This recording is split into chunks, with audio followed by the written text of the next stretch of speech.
થોડા દિવસો પહેલાની વાત છે કે પીજીવીસીએલની અંદર ગ્રાહકો છેતરાય છે એવો મુદ્દો ઉઠાવવામાં આવ્યો છે. સોશિયલ મીડિયામાં વિડીયો પણ ખૂબ જોરોશોરોથી વાયરલ થયો છે. પીજીવીસીએલની જે તે કચેરી છે ત્યાં જઈ અને સ્લેબમાં યુનિટમાં ફેરફારો થતા હોય છે અને ગ્રાહક છેતરાય છે એવી રીતના વાત કરી છે. પરંતુ સત્ય શું છે, આજે પીજીવીસીએલ રાજકોટના એમડી કેતન જોશી સર મારી સાથે જોડાયા છે. આંકડાકીય સમગ્ર માહિતી આપની સમક્ષ મૂકશું.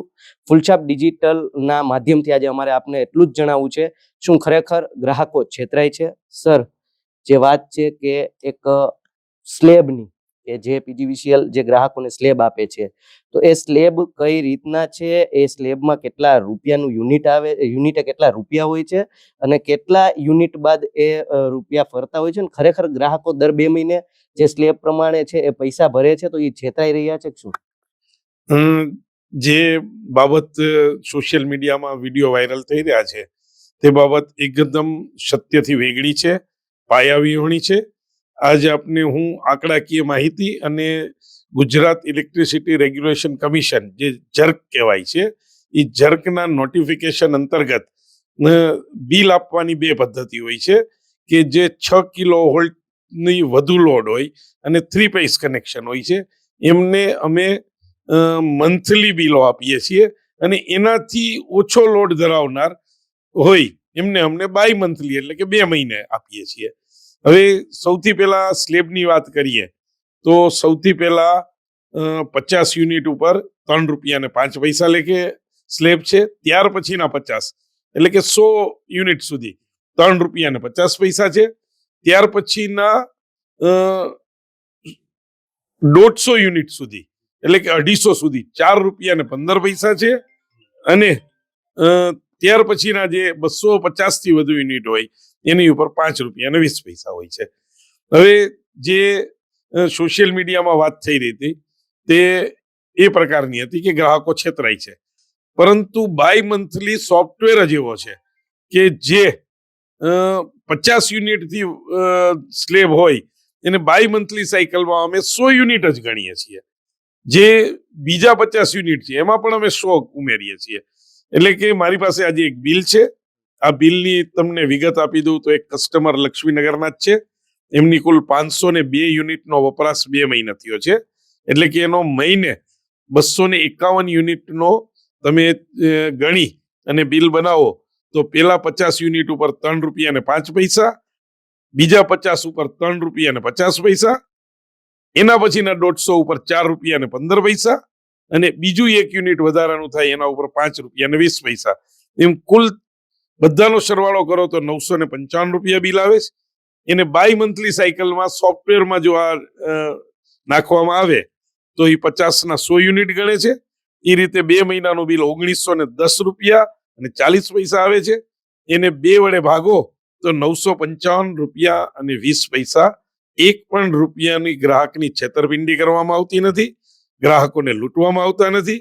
આ વાત તદ્દન સત્યથી વેગળી છે. ઉલટાનું ગ્રાહકોને 1 મહિનાની ક્રેડિટ આપવામાં આવે છે.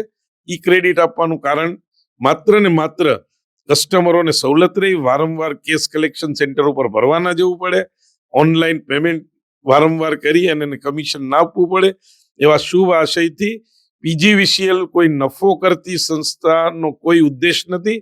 માત્ર ગ્રાહકોને અવિરત વીજ પુરવઠો અને સાતત્યપૂર્વક વીજ પુરવઠો મળે તે જ સરકારનો મૂળ ઉદ્દેશ છે, અને આ ઉદ્દેશ સાથે જ પીજીવીસીએલ કામ કરે છે. આમ છતાં પણ કોઈ પણ કિસ્સામાં હું ચેલેન્જ સાથે કહું છું કે કોઈ બિલના યુનિટ સાથે આવે તો એક ગ્રાહકોને એની સ્પષ્ટતા કરી દેવા માટે પીજીવીસીએલ જવાબદાર છે, અને અમે તે મુજબ જ દરેક ગ્રાહકોને બિલ આપીએ છીએ. આમાં ક્યાંક એવી વચ્ચે વાત બહાર આવી ત્યારે તે કે તમે આ યુનિટ જે ફેર થાય છે ને એમાં જે અમુક રકમ ઉપરની રહે છે એ પીજીવીસીએલ અંદર આવી જાય છે, એ પીજીવીસીએલ લઈ લે છે. આ વાતને કેટલી માનો છો? ના, એકદમ આ વાત પણ એકદમ ખોટી છે. કારણ કે તમે બાય મંથલી સાયકલમાં જોશો તો કોઈ પણ એક કસ્ટમરને તમે મારી પાસે અત્યારે એમનું સોફ્ટવેર અને પ્રિન્ટેડ બિલ પણ મારી સાથે સામેલ છે, અને આ એનું એમના રીડિંગ છે. રીડિંગ આમાં આપીએ અને આ સોફ્ટવેર છે. આ સોફ્ટવેરના માધ્યમથી આમાં જો યુનિટ નાખવામાં આવે બાય મંથલી સાયકલની અને એનું પ્રિન્ટ કાઢવામાં આવશે. તો 1 મહિનાનું બિલ ગણશો અને 2 મહિનાનું બિલ ગણશો તો તદ્દન બમણી જ રકમ થશે. 1 પણ રૂપિયો ઓછો નહીં થાય, 1 પણ રૂપિયો વધારે નહીં થાય. એટલે વધારે પૈસા લઈ લેવામાં આવે છે અને સ્લેબના નામે લેવામાં આવે છે, એ તદ્દન ખોટી અને વાહિયાત બાબત છે. જો કોઈ ગ્રાહક અથવા તો કોઈ પણ નાગરિકને આવીને આપની પાસે આ સમજવું હોય તો આપની ટીમ અથવા આપ તૈયારી બતાવી રહ્યા છો? ચોક્કસ અમે કચેરીના કામકાજના દિવસો દરમિયાન અમે ગમે ત્યારે હોય અમે ઉપલબ્ધ છીએ. અને કોઈ પણ સમૂહમાં આવીને પણ અમને કહેશે તો અમે એમને સામૂહિક રીતે પણ આ અમારી બાય મંથલી સાયકલની પ્રક્રિયા છે એ સમજૂત કરવામાં આવશે. એટલે દરેક ગ્રાહકોને વિનંતી કે આવી ખોટી અને ભ્રામક વાતોમાં આવવું નહીં. અને પીજીવીસીએલ તમારી માટે એક સેવાના ઉદ્દેશથી કામ કરે છે, નહીં કે નફાના ઉદ્દેશથી. જી બિલકુલ. રાજકોટ પીજીવીસીએલના એમડીએ આજે આપણને આંકડાકીય માહિતી, મીટર, રીડર સહિતની સંપૂર્ણ જે માહિતી છે તેનાથી અવગત કર્યા કે કોઈ પણ સંજોગોમાં તમારા સ્લેબથી વધુ તમારી પાસે યુનિટની રકમ નથી લેવાતી. જો તમે ખરેખર તમને લાગે છે કે પીજીવીસીએલના સ્લેબથી વધુમાં તમે છેતરાવ છો તો સરે ચેલેન્જ કરી છે. આપ અહીંયા આવી શકો છો અને આપની મનની શંકાનું સમાધાન કરી શકો છો. મિત્રો, વહેમની કોઈ દવા નથી હોતી. શંકાનું કોઈ સમાધાન કરવું હોય તો એ વાત તમારે જ ઉપાડી અને અહીંયા કચેરી આવવું પડશે અને તમારી શંકાનું સમાધાન કરવા તેઓ અહીંયા તત્પર રહેશે. પ્રતિપાલ સિજાલા, ફૂલછાપ ડિજિટલ, રાજકોટ.